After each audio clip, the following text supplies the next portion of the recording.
Hey, this is Dave at D. Griffin Hobby. Today we're looking at a couple of motors from two pre-war 225E locomotives. To service the engine, what you want to do is get the shell off, get all the eccentric rods off, the side rods, all that, so that you're left with just this basic module here.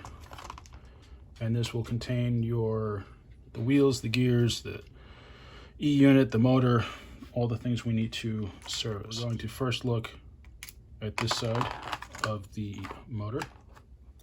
Just run these screws out and take the plate off. You can see just the gear on the side of the motor. This is just a plate. You just want to clean that off a little. It's always good to inspect for any damage.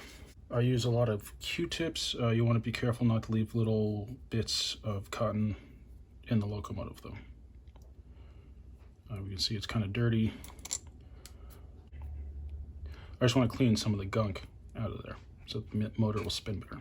All you really need to do is get the majority of the junk off. You don't have to make everything spotless. It doesn't have to be like new. You just want to clean excess dirt, oil off, and any gunk on the gears. So that being done, I'm just going to put this back on. Run each one down most of the way,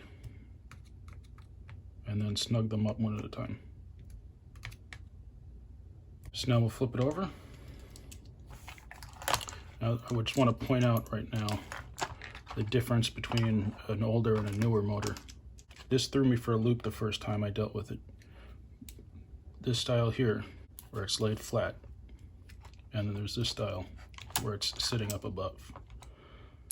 Now, because of this, it's the same thing as this, it's just flipped over. This is an older style, this is a newer style. I had forgotten about this while I was working on an engine and couldn't figure out why it wouldn't go back together right, so it's important to remember the difference. I'm just going to run these screws out. Pull the plate off. You'll see the brushes fell out. That's okay.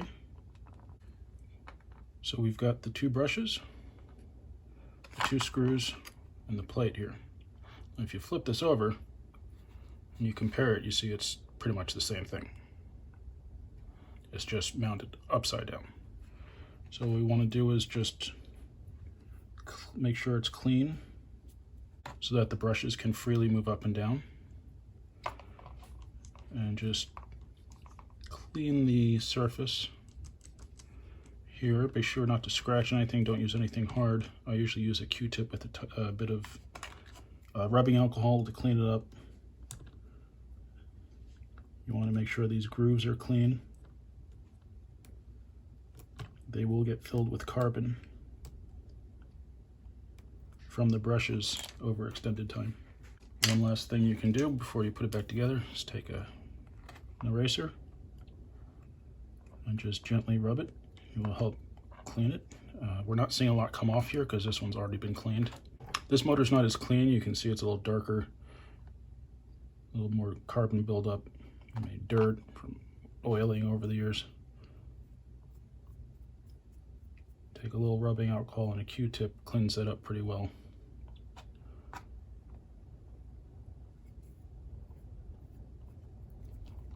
Not really applying any pressure, just letting the Q-tip and the rubbing alcohol do the job. One thing I like to check is that there's no excessive oil buildup anywhere. You can see it's reflective right here. You can kind of see that. I just like to wipe that off. You want the oil where it's supposed to be, not anywhere else, because it can end up messing with the flow of electricity. If you want, you can lightly wipe this paper towel before you put it back together. Again, very light pressure. You don't want to scratch anything. Okay, we'll put this one to the side. Okay, so we've cleaned the face, cleaned where the brushes sit. The shaft is clean. We just want to make sure that the brushes are clean before we put it back together. Like I said, I'd already cleaned these, I guess, so it's not bad, but a little rubbing alcohol will pull some of the carbon and dirt off and excess oil. But some of the brushes have a groove right through one side. like a flathead screw. That side would go towards the spring, away from the motor. See, this is where I messed up. Usually you put the brushes in this side and you put it down like that. This being the earlier style, to make sure to put them in this way, which is essentially backwards as far as any of the newer motors are concerned. Now, problem, they pop right out because of the spring. So what do? We'll line this plate up. Use the tweezers to line the brush up to the hole.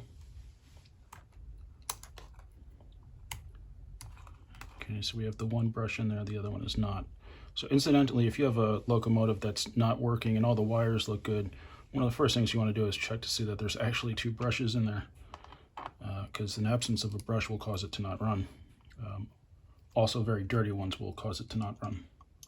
So anytime you buy a locomotive, the best thing you can do is to do this quick service and cleaning, and it will run 100 times better. And if it's something that you've had for a while and you've been running it and using it for years, if you noticed the performance has dipped, this is one of the easiest, quickest, most efficient ways to clean it up or to get it running properly again, is just clean it up, because the carbon builds up and you need to clean it off to get the electricity to flow. When putting this style back together, there's a trick you can do carefully. Take something like a toothpick, very gently pry the spring up and to the side. You don't want to bend it too far, you don't want to damage it, but if you can pull it up just far enough to get the brush in, makes things a lot easier. Brush is in, let the spring back down. Now, before we go any further, you want to add a little bit of oil to the pivot points. I use the Labelle oil. I've had this forever, so it lasts pretty well. Just put a drop,